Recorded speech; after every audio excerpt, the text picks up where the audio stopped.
Hello বন্ধুরা, দেখো আজকে আমাদের বাড়িতে মা বিপত্তারিণীর পুজো চলছে। এখানে আমরা সকলে মিলে পুজোটা করে থাকি।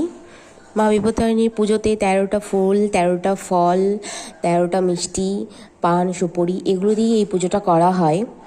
তো সবাই মিলে আমরা পুজোটা করি, বেশ ভালোই মজা হয়। দেখো ঠাকুরমশাই পুজো করছে, এখন আরতি হবে।